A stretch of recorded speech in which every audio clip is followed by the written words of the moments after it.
Today I wanted to, hey guys, it's Game Girl.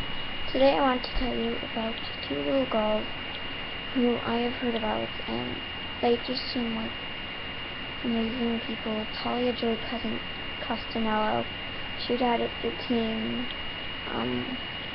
not exactly 11:22 a.m., and she was 13, and she had cancer, and she earned her angel's wings, and she left her mark on this world. Makeup is my wig, and just keep swinging were her mottos. And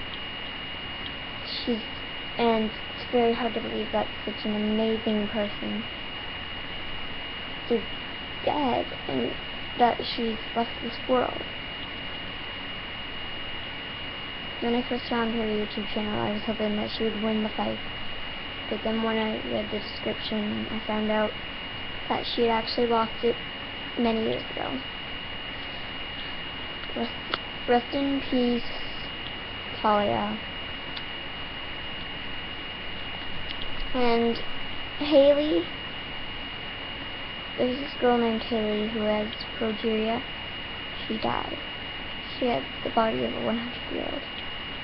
It's so sad to think about them. Let's just have a moment of silence for them.